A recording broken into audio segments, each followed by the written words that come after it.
হামহাম ঝর্ণার বিস্তারিত তুলে ধরছি আপনাদের উদ্দেশ্যে। আজ যারা জাননি তারা দেখে নিতে পারেন শুরু থেকে শেষ পর্যন্ত এই ভিডিওটি। হামহাম ঝর্ণা ইহা মৌলভীবাজার জেলার কমলগঞ্জ উপজেলায় পড়েছে, যা শ্রীমঙ্গল উপজেলার পাশে। মানুষ শ্রীমঙ্গল দিয়ে বেশি চিনে, কেননা ট্রেন জার্নিতে শ্রীমঙ্গল উপজেলায় নামতে হয়। কমলগঞ্জ উপজেলা আসলে একটু অপরিচিত, শ্রীমঙ্গলটা বেশি পরিচিত। যাই হোক, ইহা কমলগঞ্জ উপজেলায় অবস্থিত, মৌলভীবাজার জেলার একটি উপজেলা। তো হামহাম ঝর্ণার শুরুতেই আমরা যাত্রাপথে প্রথমে এই সাঁকুটি পাই। এভাবে পুরো একটি জঙ্গল পাড়ি দিতে হয়। জঙ্গলটির উঁচু নিচু বাঁশবন, মানে বাঁশঝাড়, পুকুর, নদী, নালা, অনেক কিছু এই জার্নিতে পড়ে। দুই পাশে মানে কোনো লোকালয় নেই, শুধু পাহাড় আর পাহাড়। আপনারা শুরু থেকে শেষ পর্যন্ত দেখুন, তাহলে বুঝতে পারবেন যে আসলে এই হামহাম ঝর্ণার জার্নিটা কতটা দুর্বিষহ ছিল। এখন আমরা সমতল যাচ্ছি, কিছুটুকু যাওয়ার পরেই এখানে আসবে উঁচু পাহাড়। অনেক উঁচু উঠতে হবে, প্রায় 1000 ফুট সমতল থেকে। আবার ওইটা 1000 ফুট নিচে নামতে হবে। শেষ সময়টুকুতে পাওয়া যায় সমতল নদীর, মানে ঝর্ণার ফ্লোটা পাওয়া যায়। তো এখন সমতল শুরুতে, তো সাথে থাকুন, শেষ পর্যন্ত দেখুন। যারা আসবেন তাদের জন্য এই ভিডিওটি আগে একটি পূর্ব অভিজ্ঞতা হবে আশা করছি, কারণ মনোবল না নিয়ে আসলে আপনারা বলবেন যে কেন যে এসেছিলাম। এটা এখানে আমরা যারা আসছি সবাই বলেছিলাম কেন যে এসেছিলাম। তবু আমাদের একটি পর্যটন কেন্দ্র, আমাদের একটি এরকম ঝর্ণা আছে, যত কষ্ট হোক সেটি নিজ চোখে দেখে নিলে তৃপ্তি মিলে, কিন্তু খুবই কষ্টের এটি জানি। আসা যাওয়া প্রায় 10 কিলোমিটার জায়গা, তবে সমতল না, উঁচু নিচু। ভিডিওটি দেখতে পাচ্ছেন, শেষ পর্যন্ত দেখুন। সামনের সপ্তাহে আবার আসতে হবে, তাহলে অনুমতি ঠিক হয়ে যাবে। হ্যাঁ হ্যাঁ, আজকে যে পরিশ্রমটা হচ্ছে না, সামনের দিন আসলে ওটা দেখাবো।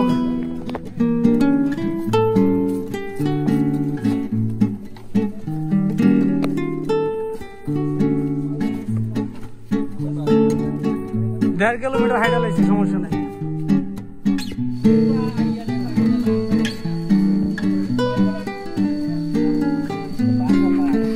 অর্ধেক হয়েছে, অর্ধেক, পুরো রাস্তা এখনো শেষ হয় নাই। অর্ধেক হলো দেখে দাঁড় করালাম, আপনি দেখে খুঁজে পাচ্ছি না। যা আসেন একত্রে যাই। আমরা পাশেই থাকি, বাসা অনেক দূরে, কিন্তু বর্তমানে থাকি পাশেই আর কি।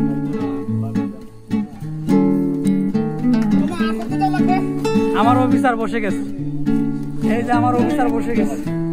বলেন বলেন, বসছেন কেন? হাতে কিছু বলেন। এটা বরফটা খুলেন না, থাক। আপনার তো লাগবে, আসার সময় কি করবেন? ওটা রিজার্ভ, মাত্র অর্ধেক হয়েছে, আবার আসতে তো হবে, আসার সময় খাওয়া লাগবে না। এই যে গাইড বাইর কিছুই হয় নাই, দোকান আছে, পা লোহা হয়ে গেছে, তাই না ভাই? দোকান আছে, লিটার 60 টাকা। লিটার 60 টাকা, সুযোগ কাজে লাগে আর কি। ডিম সিদ্ধ, লাল চা আছে, কাটতেছে তো। এ মশা আছে। আমরা হচ্ছে 2 কিলোমিটার আসছি, আরো 2 কিলোমিটার হাঁটতে হবে। গেলেন, তারপর আবার আসবেন 4 কিলো। এই হলো হামহাম। সমস্যা না, বেশি না, ভাবছিলাম যে 10-15 কিলো। হ্যাঁ অল্পই তো, 4 কিলো কোনো বিষয় নেই ভাই।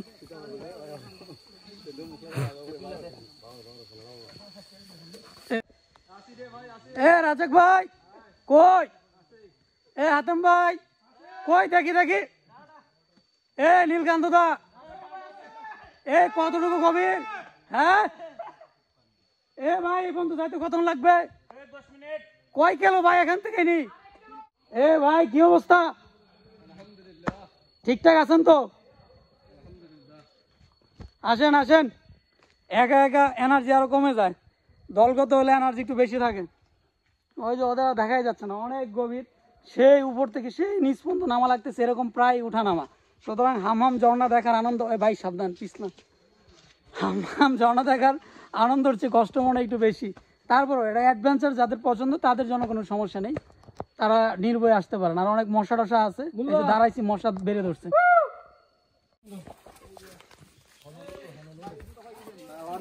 এ রাজ্জাক ভাই, এই যে নিচে তাকান নাকি? হ্যাঁ হ্যাঁ, পড়েন না, দেখেন আবার।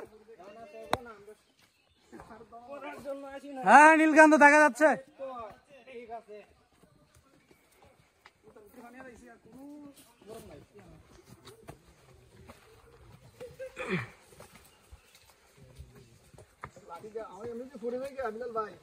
কই আমার হাতেম ভাই কই?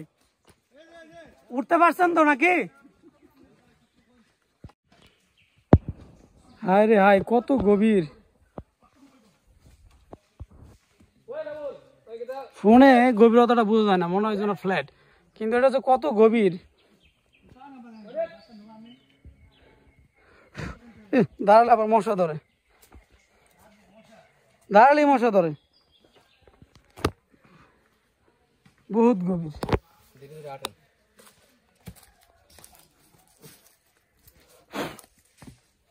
দেখাই যাচ্ছে না উপরে যারা আছে, ওরা কত উপরে, বাসের ভিতরে কুঞ্চি পায় আছে।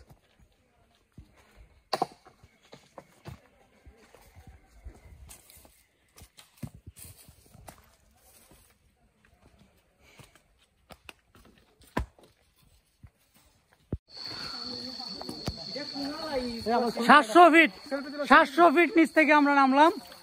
এখন উঠার সময় যে কি হবে, 700 ফিট কিভাবে উঠবো সেটাই বুঝতে পারছি না। 700 ফিট উপর থেকে নামছি, বুঝছেন নি? ওঠার সময় কি করবেন?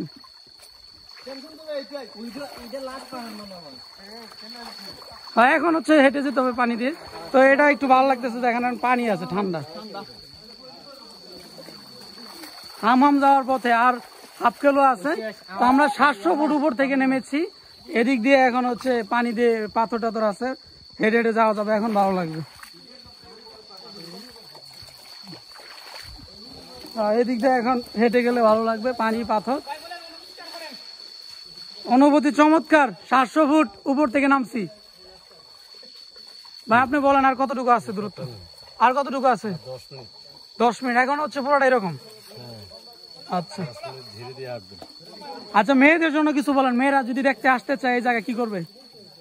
কি করবে, আপনার সকাল সকাল আসতে হবে, আস্তে ধীরে আসবে, খুব এনার্জেটিক হতে হবে, পানি নিয়ে আসতে হবে, 4 কিলোমিটার হাঁটার শক্তি থাকতে হবে।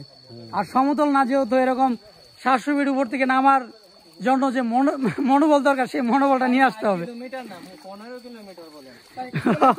উঁচা নিচা করলে আসলে অনেক হবে।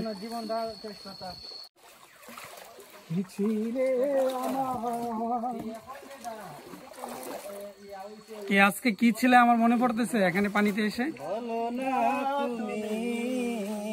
আরে বেঈমান, কবে তুই আসে আমার বাড়িতে মরবি রে?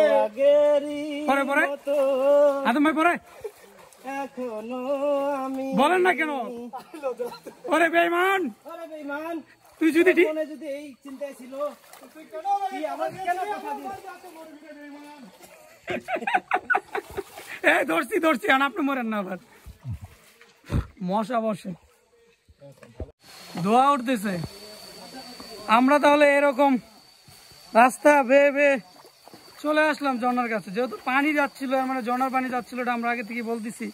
তা এখন অনেক পাথর, এই পাথর অতিক্রম করে আমরা ওই ঝর্ণার কাছে চলে গেলাম। অল্প কিছু মানুষ আছে। এখন যে গোসল করলে একটু প্রশান্তি লাগবে, সারাদিনের ক্লান্তিটা হয়তো গোসলের মাধ্যমে দূর হবে।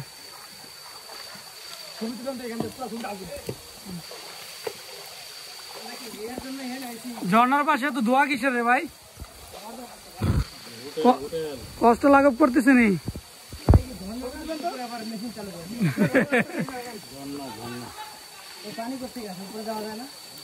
তুলছি, 6 ফুটানো হয়ে গেছে। তুলছি,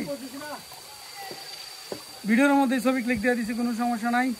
আমরা ঝর্ণায় কাছে চলে আসছি। ওকে,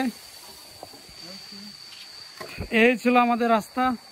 এত রাস্তা হেঁটে হেঁটে হেঁটে হেঁটে আমরা হাম, এই নামটা হাম কেন হলো ভাই জানেন নাকি? কাহিনী কিভাবে হাম হয়েছে? আপনারা জন্মের পর থেকে দেখতেছেন যে নাম হাম নাকি? হাম ঝর্ণা, হাম ঝর্ণা।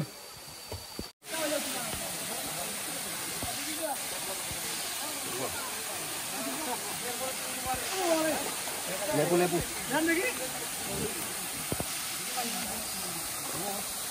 আই কোনো গালাটা দেখিস, দুটো দেখিস।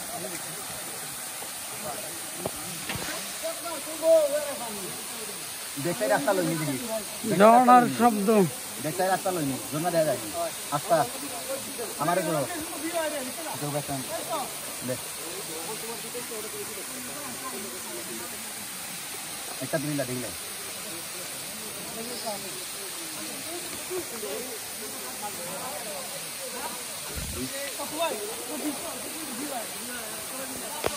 ले बुलाए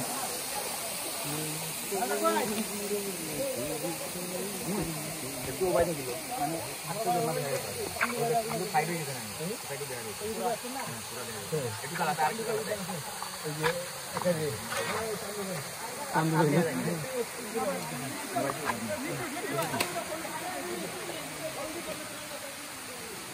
আরে ভাই রাজ্জাক ভাই আসেন মানিব্যাগটা নিয়ে রাখিয়েন কই মানি রাখছেন হারানোর জন্য এই মানিব্যাগটা আমার মানিব্যাগটা নিয়ে